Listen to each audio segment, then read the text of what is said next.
जय हिंद प्यारे साथियों, स्वागत है आप सभी का उत्कर्ष एकेडमी खिलचीपुर के ऑनलाइन प्लेटफॉर्म में।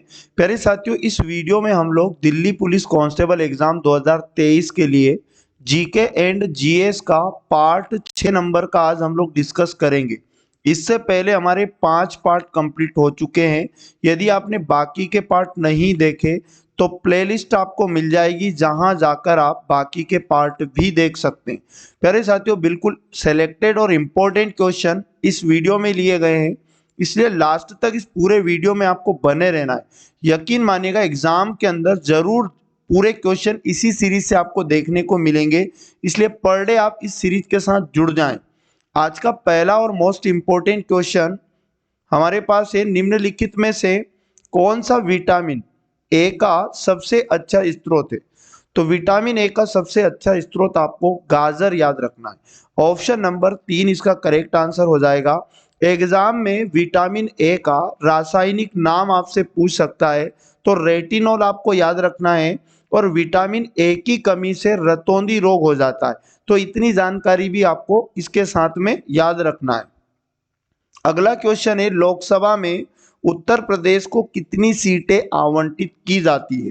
तो प्यारे साथियों, लोकसभा में उत्तर प्रदेश को टोटल 80 सीटें आवंटित की जाती हैं।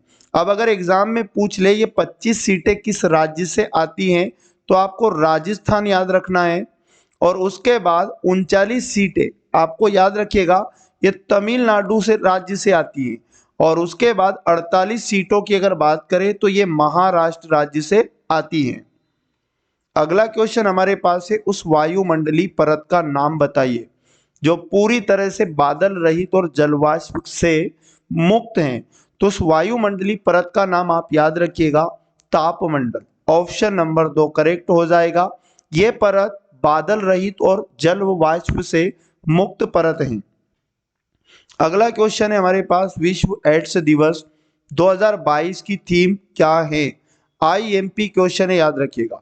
तो विश्व एड्स दिवस 2022 में जो मनाया गया था उसकी थीम एग्जाम में पूछ सकता है, तो आपको याद रखना है समानता, इक्वालिज। ऑप्शन नंबर 3 करेक्ट हो जाएगा। अब बात आती है कि अंतरराष्ट्रीय विश्व एड्स दिवस कब मनाया जाता है? तो याद रखिएगा 1 दिसंबर को ये हर साल मनाया जाता है। नेक्स्ट क्वेश्चन है हमारे पास, पैंगोंग झील किस राज्य या केंद्र शासित प्रदेश में स्थित है? तो आप याद रखिएगा, पैंगोंग झील भारतीय राज्य लद्दाख में स्थित है। ऑप्शन नंबर 2 करेक्ट हो जाएगा। सिक्किम से फेमस झील आपको याद रखना है, गुरु डोंग मार झील। और उसके बाद जम्मू कश्मीर से आप वुलर झील याद रखिएगा। और मेघालय से अगर एग्जाम में पूछ ले तो उमियम झील आप याद रखिएगा। नेक्स्ट क्वेश्चन है, कोशिका में एटीपी शब्द जो है वो निम्नलिखित में से किससे संबंधित है? तो एटीपी शब्द आप याद रखिएगा, कोशिका में यह ऊर्जा मुद्रा है। ऑप्शन नंबर 3 करेक्ट आंसर हो जाएगा। अगला क्वेश्चन है हमारे पास, डिजिटल इंडिया योजना निम्नलिखित में से किस वर्ष शुरू की गई थी? तो डिजिटल इंडिया योजना याद रखिएगा 2015 में शुरू की गई थी। ऑप्शन नंबर 3 इसका करेक्ट आंसर हो जाएगा। और डिजिटल इंडिया योजना का उद्देश्य ग्रामीण क्षेत्रों में इंटरनेट और ब्रॉडबैंड कनेक्शन को बढ़ावा देना। अगला क्वेश्चन है हमारे पास, भारत के पहले मुख्य चुनाव आयुक्त कौन थे? तो सुकुमार सेन आप याद रखिएगा, भारत के पहले चुनाव आयुक्त थे। अगर एग्जाम में पूछ ले भारत के वर्तमान में चुनाव आयुक्त कौन है, तो सुशील चंद्रा का नाम आप याद रखिएगा। अगला क्वेश्चन हमारे पास है, निम्नलिखित में से कौन सा भारत का पहला राज्य भाषा के आधार पर बनाया गया था? तो भाषा के आधार पर बनने वाला पहला राज्य आंध्र प्रदेश का नाम आपको याद रखना है। अगला क्वेश्चन हमारे पास है, निम्नलिखित में से कौन सबसे पुराना वेद है? सबसे पुराना वेद आपको याद रखना है ऋग्वेद है।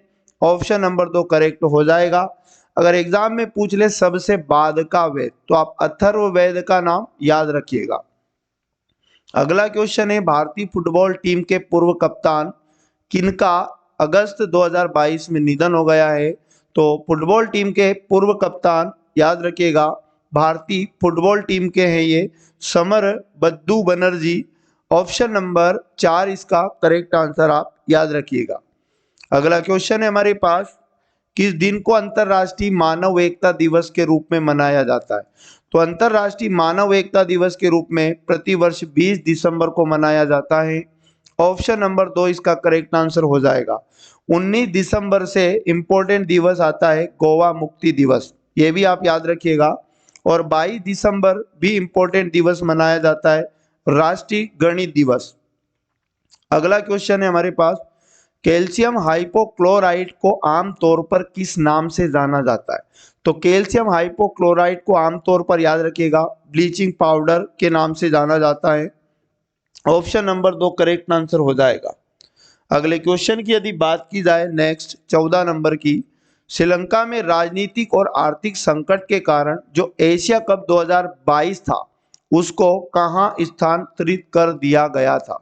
तो एशिया कप 2022 कहां होना था? श्रीलंका में, लेकिन राजनीतिक और आर्थिक संकट के कारण याद रखिएगा इसे संयुक्त अरब अमीरात में स्थानांतरित कर दिया गया था। ऑप्शन नंबर 4 करेक्ट आंसर हो जाएगा।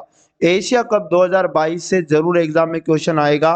टूर्नामेंट में कुल 6 टीमों ने हिस्सा लिया था और श्रीलंका ने पाकिस्तान को इसमें हराया था। और उसके बाद अगर बात करें एशिया क्रिकेट परिषद के वर्तमान में अध्यक्ष पूछ सकता है तो जय शाह का नाम आपको याद रखना है।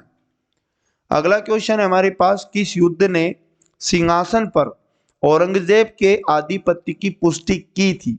तो इसका राइट आंसर आप याद रखिएगा देवराय का युद्ध। ऑप्शन नंबर 2 करेक्ट हो जाएगा। और देवराय का युद्ध याद रखिएगा 1659 में हुआ था। अगला क्वेश्चन है हमारे पास, सत्रिया नृत्य शैली की शुरुआत 15वीं शताब्दी में किसके द्वारा की गई थी? तो सत्रिया याद रखिएगा ये इंपॉर्टेंट नृत्य है, इसकी शुरुआत याद रखिएगा महापुरुष शंकर देव के द्वारा की गई। ऑप्शन नंबर 3 करेक्ट हो जाएगा। सत्रिया नृत्य याद रखिएगा असम का शास्त्रीय नृत्य है। अगले क्वेश्चन की अगर बात करें 17 नंबर, 1800 में ने कलकत्ता के फोर्ट विलियम में एक कॉलेज की स्थापना की। तो इसका राइट आंसर आप याद रखिएगा लॉर्ड वेलेजली ने। लॉर्ड वेलेजली ने सन 1800 में कलकत्ता में फोर्ट विलियम कॉलेज की स्थापना की थी। अगले क्वेश्चन की अगर बात की जाए, हरित क्रांति मुख्य रूप से किसके उद्देश्य से है? तो हरित क्रांति का संबंध अधिक उपज देने वाली किस्मों के माध्यम से खाद्यान्न का उत्पादन बढ़ाना। ऑप्शन नंबर 4 करेक्ट आंसर याद रखना है। अगला क्वेश्चन है, विश्व का सबसे बड़ा द्वीप कौन सा है? तो राइट आंसर आप याद रखिएगा Greenland. Option number 4 correct answer हो जाएगा। ग्रीनलैंड विश्व का सबसे बड़ा द्वीप है। और अगर एग्जाम में पूछ ले न्यू गिनी, तो न्यू गिनी याद रखिएगा विश्व का दूसरा सबसे बड़ा द्वीप है। अगला क्वेश्चन है, अगस्त 2022 में किस सरकारी मंत्रालय ने इस्माइल 75 पहल शुरू किए? तो याद रखिएगा उस मंत्रालय का नाम सामाजिक न्याय एवं अधिकारिता मंत्रालय। ऑप्शन नंबर 4 इस क्वेश्चन का राइट आंसर हो जाएगा। प्यारे साथियों, पर डे इस क्लास का पीडीएफ भी आप हमारे टेलीग्राम से डाउनलोड कर सकते हैं। टेलीग्राम का लिंक आपको इस वीडियो के डिस्क्रिप्शन में मिल जाएगा। तो पर डे इस क्लास को आप जरूर पढ़ें। यकीन मानिएगा एग्जाम तक सभी तरह के क्वेश्चन 360 डिग्री आपको रिवाइज करवा दिए जाएंगे। मिलेंगे नेक्स्ट वाले पार्ट में, तब तक पढ़ते रहिएगा। जय हिंद, जय भारत, वंदे मातरम।